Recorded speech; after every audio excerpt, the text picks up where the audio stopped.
Good evening and a very warm welcome to Television Tonga's news package for tonight. Making headlines, a trial for the former Attorney General's claim of 400,000 paanga from the Tongan government starts today.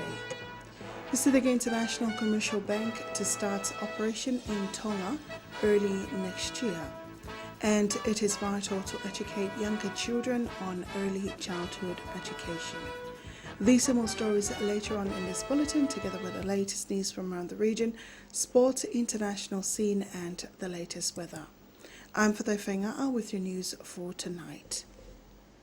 Former Attorney General was called this morning as a plaintiff witness in a jury trial claiming 400,000 paanga from the Tongan government. The trial proceeds under the Chief Justice, Michael Scott. The prosecutor claimed that the government owes Cauchi 400,000 paanga while serving as the government's Attorney General on the period of 2009 until he resigned in 2010. The money claimed includes accommodation, transportation cost, and other expenses. He claimed that these expenses should be paid by the government, but they did not. Lucky New and Petunia Tupo appeared on behalf of the former Attorney General. The Attorney General, Neil Edzard, is representing the government and assisted by Sionis Fa. It is important for the public to work together in boosting the country's economic and commercial activities. That is one of the main objectives of the establishment of a new bank at Nuku'alofa in January next year. The new bank will be called the Pacific International Commercial Bank.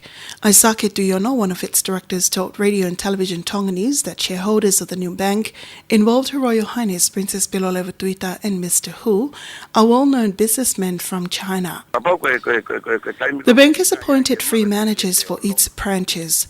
They are Bensi Manivea to manage the loan department, Eduardo Manofetoa to become manager for its finance department, and Iveti Kutenbelbaya will be the operation manager. Meanwhile, he also spoke of the interest rates recommended for their customers' loan. We are currently in the process of discussing an interest rate of 6% for all our lenders. The new bank will be situated at the ground floor of the Lomaile Lodge.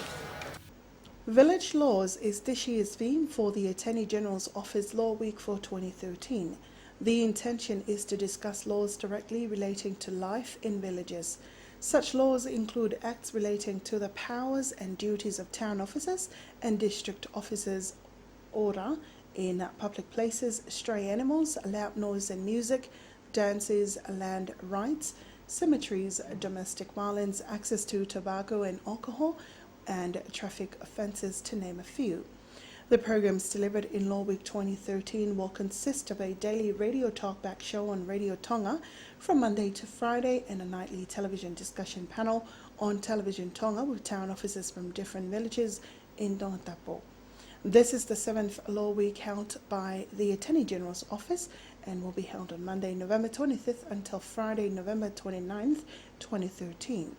Law Week 2013 is jointly funded by the Government of Tonga and New Zealand Aid Program. Principal Magistrate Salis Mafi this morning clarified that it is against the law to take photos inside the courtroom. Mafi made the emphasis after being informed that some people inside the courtroom used their mobile phones to take photos inside.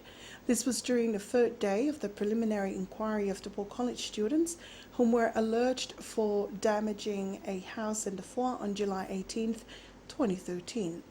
The principal magistrate also warned police officers to be more cautious of their duty inside the courtroom. The concern was raised by a journalist inside the magistrate court when some of the parents of the Paul College students took pictures of them with their mobile phones while on duty. Journalists were also concerned of how they are being treated by parents of the DePaul College students whilst working on this court case. Meantime, more than 50 DePaul College students appeared at the magistrate court today.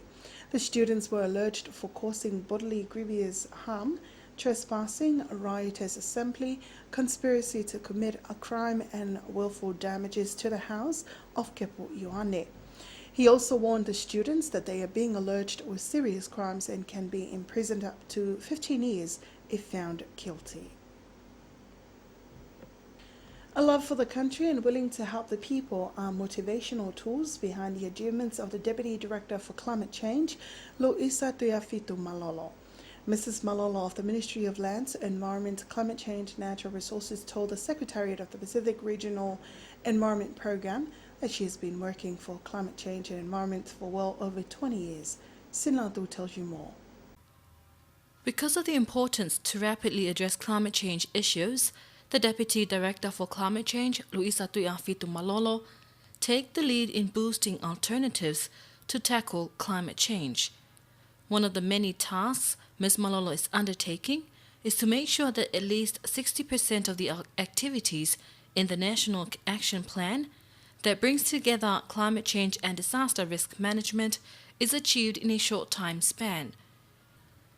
Next on the list of work to be done includes a National Climate Change Grant, for which communities and others can apply for to carry out climate change activities. Ms. Malolo has also pointed out that there are major projects currently underway in Tonga, and they need the support and commitment from the people and her colleagues. Loisa Malolo shared her story on her work towards climate change during the 19th Conference of the Parties to the United Nations Convention on Climate Change in Warsaw, Poland. She is part of the Tongan delegation headed by the Ministry of Lands, Environment, Climate Change and Natural Resources, Lord Ma'afu and other officials. Viola Hospital's fundraise committee was fortunate this morning to receive a donation of 4,500 ba'anga from the Westpac Bank of Tonga. Sinlatu tells you more. The manager of the Westpac Bank of Tonga, Dennis Quayle, presenting the bank's financial assistance to a member of Viola's fundraise committee, Reverend Fionisia Sikalo. During the presentation ceremony, Mr. Quayle says they hope that the money will be of great use to the hospital's most pressing needs. So the money was raised at a Melbourne Cup charity event that we recently had, and we invited some valued customers along who were provided with Westpac currency. And the customer who accumulated the most Westpac currency at the end of the day had an opportunity to select a charity of their choice, and we converted that money that they accumulated during the day to real money, and that's why we're here today, pretty much. And so Dave Edwards, the CEO from Tonga Forest Products, accumulated the most Westpac currency for the day. And so, because we think it's such a great cause, we actually doubled those winnings on the day, and so we ended up with about $4,500.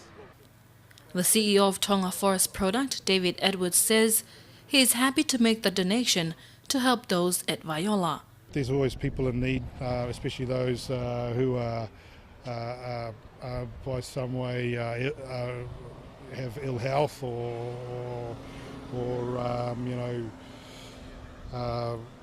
and they need support, especially time coming up to Christmas. There's a lot of stress with money and things like that. So hopefully this money will go towards helping those people.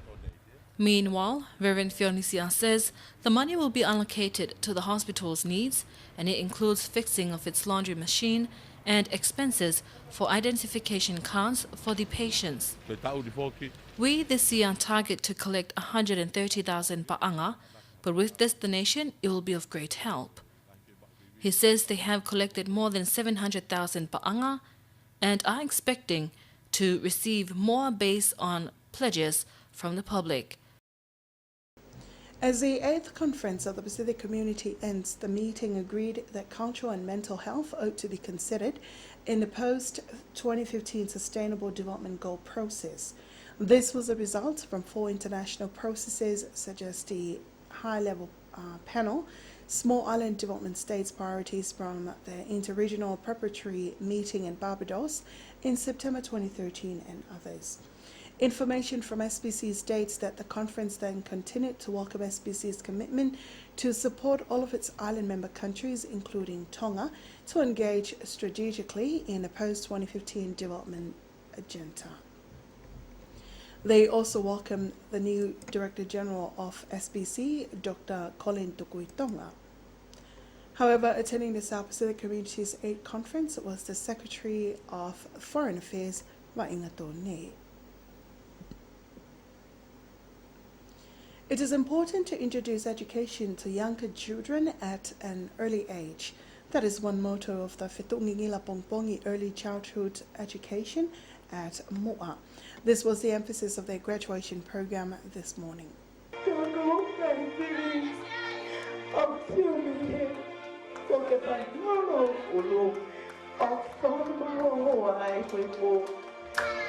Students of the Whetungingila Kindergarten proudly graduated to mark the end of a long and hard-working academic year this year.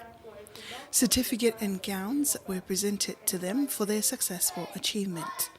Speaking to Television Tonganese, the chairperson of the Parents and Teachers Association of the Kindergarten, Melelupe Uhi says there are improvements in their children's education.